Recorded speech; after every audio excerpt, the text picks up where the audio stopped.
Leading Britain's conversation, LBC, with Simon Marks. Now, we've had a bit of a back and forth here about whether I can introduce my own weekly contribution to this programme.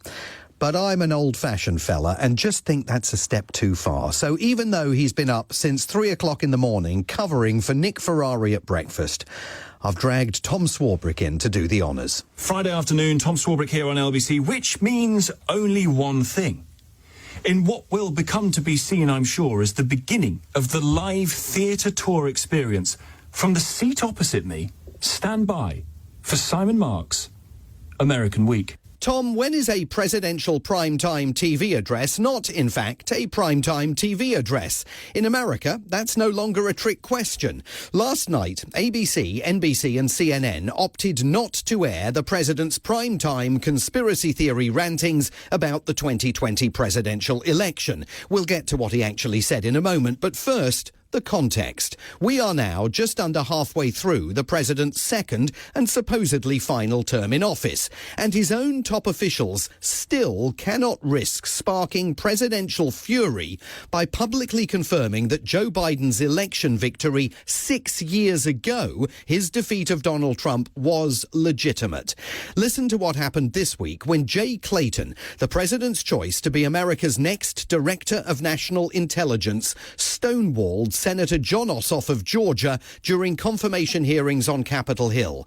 Over the next 100 seconds, what you're really hearing is the sound of a democracy collapsing. Who won the 2020 election? I'm not going to do this with you.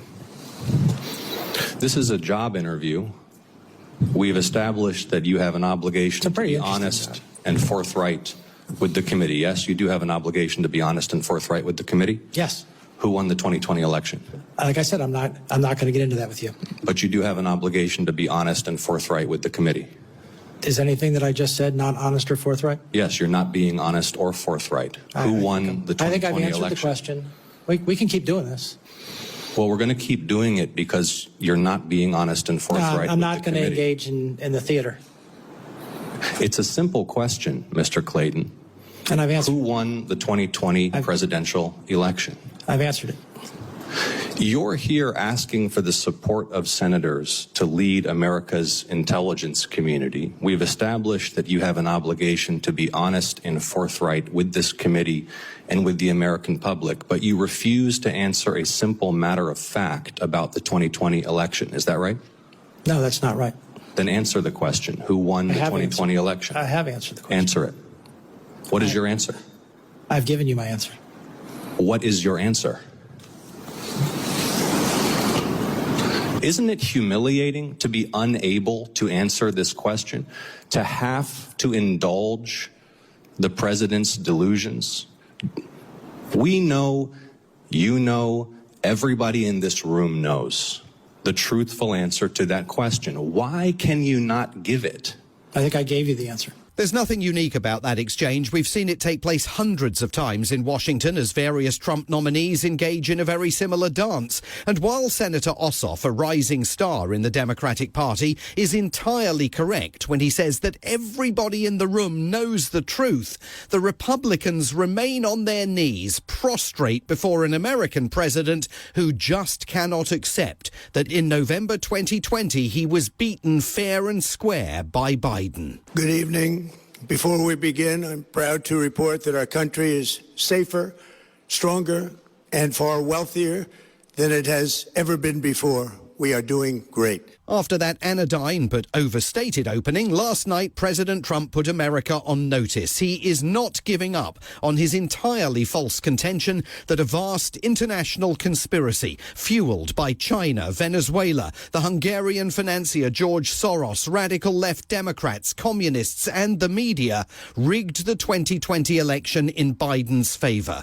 There is not a shred of evidence to support what he's saying here, but with every syllable he sought to undermine public confidence in America's electoral system and set the stage for possible intervention at the end of this year that could seek permanently to derail American democracy. For many years, Americans were blatantly lied to about the security of our election infrastructure, including electronic voting machines and ballot counting systems, dishonest, almost all. They're vulnerable and they're easily compromised, and people within our government knew that. He was raging last night, demanding a criminal probe that could lead to the arrest of former President Barack Obama, suggesting that Democrats had orchestrated a cover-up of Chinese efforts to boost Biden's chances in 2020, blaming the entire deep state for stealing the presidency from him 6 years ago and railing against the TV networks that stood up to him last night by refusing to broadcast his 27-minute address live. This is worse than any third world country. There's no third world country that has elections like we have. In a rare move, NBC and ABC Fake News have both said that they would not cover this speech. They knew what it was about because of the fact that they don't like the topic, because they know how corrupt our system is and they don't want to reveal it. They and others in the media are part of a plot. Fraud like this should mean a revocation of their licenses. They use our public multi-billion-dollar in value airways for absolutely no money. Once the speech was over, the White House published a trove of documents, none of which appears to back up any of his claims. John Solomon, a Trump advisor who has relentlessly amplified conspiracy theories about the 2020 election, was collared by reporters in the White House driveway and then quickly escorted away by officials when even he could not stand up the president's claims. You acknowledge that there were no votes changed in 2020. All I can acknowledge is what the intelligence shows, right? I only know the intelligence community has zero evidence that someone has flipped, that a foreign power flipped a vote in 2020, 22, or 24. So the 2020 election was in fact the results as we, the American public. I'm still researching, so let me. This is the first. But there's no intelligence. Not yet. You gotta go. There is no intelligence. And off he was led. If you think all of this is coincidental, just yet more flannel from a sore loser, think again. We are now 3.5 months away from midterm elections that will determine the balance of power on Capitol Hill if the president doesn't try to rig the outcome of the vote or contest it once the votes are counted.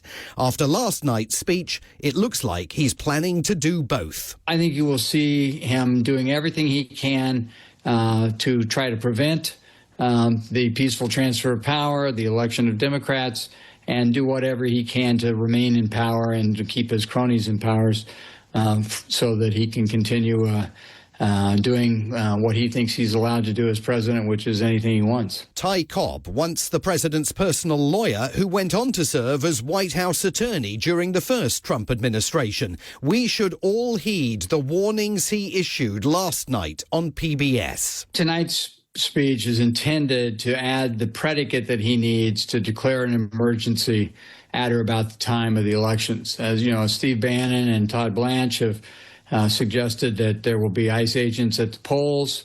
I think that that's a virtual certainty. Whether that will include the National Guard or not, we don't know. But anything to intimidate minority voters, particularly immigrant voters, and also I think anything that allows them to try to seize voting machines, as Trump wanted to do in 2020. A dark prognosis from a man who was in the room where it happened in 2020 and is now warning Americans even more dangerous tactics will be unleashed towards the end of this year.